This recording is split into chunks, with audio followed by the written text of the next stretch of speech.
सोचिए, auto industry का आने वाला कल किसी नए सॉफ्टवेयर अपडेट या किसी बड़ी आर्टिफिशियल इंटेलिजेंस पर नहीं, बल्कि एक छोटे से सिंपल से सिलिंड्रिकल मेटल के टुकड़े पर टिका हो। तो आज के इस एक्सप्लेनर में हम एक ऐसे फिजिकल बदलाव को डीकोड करने जा रहे हैं जिसे हम सिर्फ थियरी में नहीं बल्कि सच में अपने हाथों में पकड़कर देख सकते हैं। ये है टेस्ला का नया 4680 सेल। तो चलिए आज की इस चर्चा का रास्ता तय कर लेते हैं।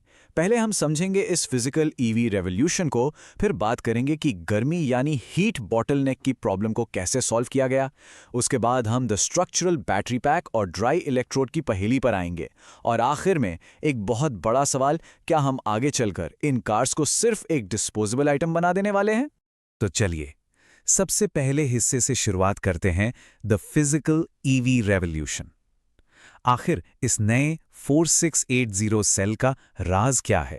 इस सेल का नाम सुनकर लगता होगा कि कोई कॉम्प्लेक्स कोड है, पर एक्चुअली ये इसका एग्जैक्ट फिजिकल साइज है। ठीक 46 मिलीमीटर इसकी चौड़ाई और 80 मिलीमीटर इसकी ऊंचाई।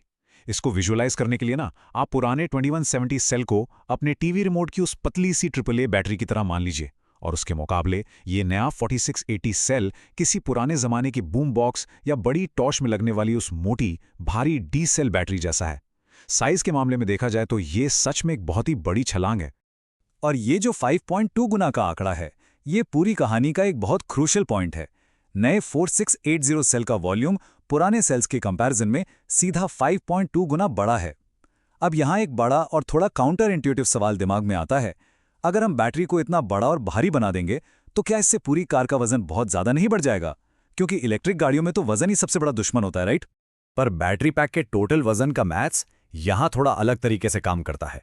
देखिए, पुराने 2170 डिजाइन में एक कार के अंदर लगभग 4500 छोटे सेल्स लगते थे। इसका मतलब है 4500 छोटे स्टील के डिब्बे। इसे हम पैकेजिंग ओवरहेड कहते हैं। मतलब गाड़ी एनर्जी से ज्यादा तो फालतू स्टील का वजन ढो रही थी। लेकिन इस नए 4680 डिजाइन में क्या हुआ? उतनी ही एनर्जी के लिए अब सिर्फ 800 से 900 बड़े सेल्स की जरूरत पड़ती है।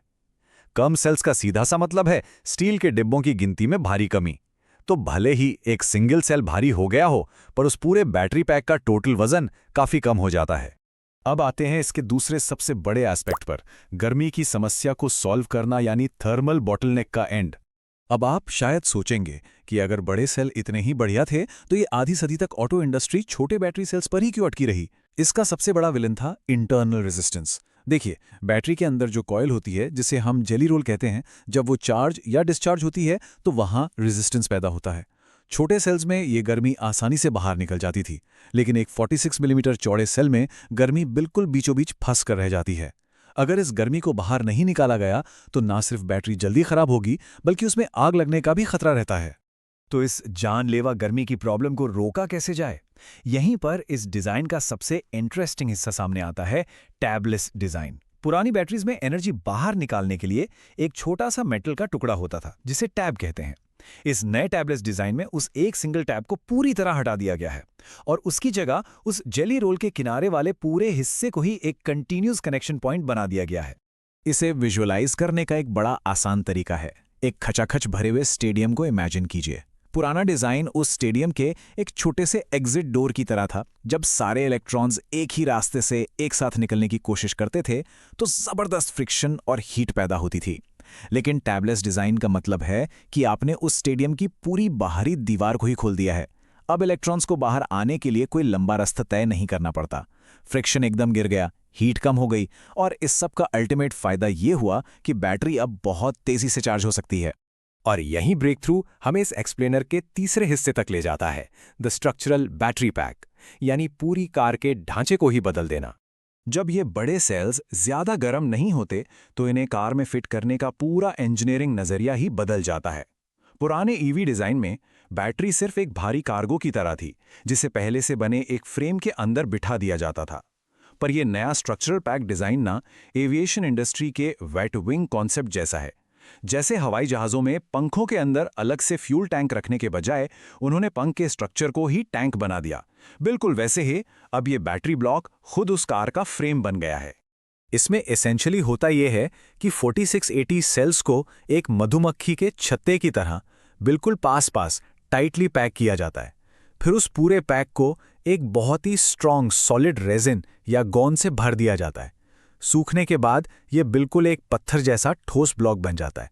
कमाल की बात यह है कि कार की आगे और पीछे की कास्टिंग सीधे इसी ब्लॉक से जुड़ती है, और तो और कार की सीटें भी अब सीधे बैटरी के फर्श पर ही कसी जाती हैं, कोई एक्स्ट्रा लेयर नहीं। लेकिन थोड़ा रुकते हैं, क्योंकि हर इंजीनियरिंग चमत्कार की एक कीमत भी होती है। एक तरफ तो ये एक मैसिव जीत है, वजन कम हो गया, कार की स्ट्रेंथ बढ़ गई और ड्राइविंग रेंज भी बेहतर हो गई। लेकिन इसका एक दूसरा पहलू भी है। अगर गाड़ी का निचला हिस्सा डैमेज हो जाता है तो इस ठोस गोंद से भरे पैक को रिपेयर करना प्रैक्टिकली नामुमकिन है। अगर एक सिंगल सेल भी खराब हुआ तो आपको पूरा का पूरा महंगा ब्लॉक ही बदलना पड़ेगा। ये प्योर एफिशिएंसी और रिपेयरेबिलिटी के बीच का एक बहुत बड़ा ट्रेड ऑफ है। अब इस पूरी टेक्नोलॉजी को मास मार्केट के लिए वायबल बनाने की असली चाबी कहाँ छिपी है? फैक्ट्री फ्लोर पर, जो हमें चौथे पॉइंट पर लाता है, द ड्राई इलेक्ट्रोड पजल। अब तक ज्यादातर बैटरीज एक वेट कोटिंग प्रोसेस से बनती आई हैं। इसमें केमिकल्स को टॉक्सिक सॉल्वेंट्स के साथ मिलाकर एक गीला पेस्ट बनाया जाता है, फिर उसे मेटल की पन्नी पर लगाया जाता है, और क्योंकि ये गीला होता है, इसे सुखाने के लिए फैक्ट्रीज में सैकड़ों मीटर लंबी और विशाल भट्टियों की जरूरत पड़ती है। जरा सोचिए, ये भट्टियां कितनी इलेक्ट्रिसिटी, कितना पैसा और कितना वक्त खाती हैं। लेकिन ये जो नया ड्राई बैटरी इलेक्ट्रोड प्रोसेस है, ये गेम बदल देता है। इसमें अनटॉक्सिक लिक्विड्स को पूरी तरह से हटा दिया गया है। इसकी जगह सीधा सूखे पाउडर को हाई स्पीड रोलर्स की बीच से गुजारकर पन्नी पर अप्लाई कर दिया जाता है। अगर ये ठीक से हो जाए तो उन विशाल ओवन्स की जरूरत ही खत्म हो जाएगी और बैटरीज बनाने वाली फैक्ट्रीज का साइज सीधा आधा रह जाएगा। पर ट्विस्ट यहां है, ये बहुत मुश्किल है। अगर इस सूखे पाउडर से बनी फिल्म की मोटाई में 1 माइक्रोमीटर का भी फर्क आ गया ना, तो पूरी बैटरी फेल हो जाती है। तो अभी इंडस्ट्री इसको लेकर खड़ी कहाँ खड़ी है? ज्यादातर ऑटोमेकर्स अभी दूर से तमाशा देख रहे हैं, वो वेट कर रहे हैं और अपने पुराने प्रिज्मेटिक या पाउच सेल्स पर ही टिके हुए हैं। दूसरी तरफ BMW और पैनासोनिक जैसी दिग्गज कंपनीज इस 4680 पजल को सॉल्व करने में हेवीली इन्वेस्ट कर रही हैं। ये बिल्कुल वैसा ही ट्रांजिशनल मोमेंट है जब हम पुराने फ्लिप फोन से टच स्क्रीन स्मार्टफोन की तरफ बढ़ रहे थे।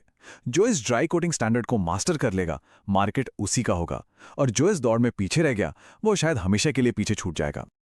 और इसी के साथ हम आते हैं अपने आखिरी और शायद सबसे जरूरी हिस्से पर, ए डिस्पोजेबल कार फ्यूचर।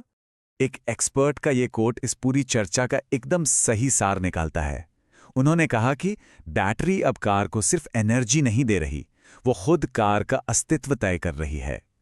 जरा सोचिए, 4680 सेल अब गाड़ी के बेसिक स्ट्रक्चर में इतनी गहराई से जुड़ गया है कि आप कार और बैटरी को 2 अलग हिस्सों की तरह देख ही नहीं सकते। वो एक सिंगल एंटिटी बन चुके हैं। लेकिन जब हम इस बारे में सोचते हैं तो एक बहुत ही गंभीर सवाल दिमाग में आता है। जब आज से 15 या 20 साल बाद ये इलेक्ट्रिक गाड़ियां पुरानी हो जाएंगी, तब उनका क्या होगा? क्या हम अपने आसपास ऐसी गाड़ियों का ढेर लगा देंगे जो बिल्कुल किसी पुराने अनरिसाइक्लेबल डिस्पोजेबल स्मार्टफोन की तरह हैं? क्योंकि जब इस रॉक सॉलिड गोंद से भरे बैटरी ब्लॉक को खोलना ही इतना मुश्किल है, तो उसमें मौजूद कीमती केमिकल्स को सेफली गलाया और रिसाइकिल कैसे किया जाएगा?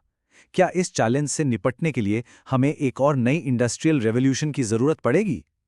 ये एक ऐसी पहेली है जो फ्यूचर की टेक्नोलॉजी और एनवायरनमेंट पर उसके असर के बारे में सोचने पर मजबूर कर देती है। आगे क्या होगा, ये देखना वाकई बहुत दिलचस्प होने वाला है।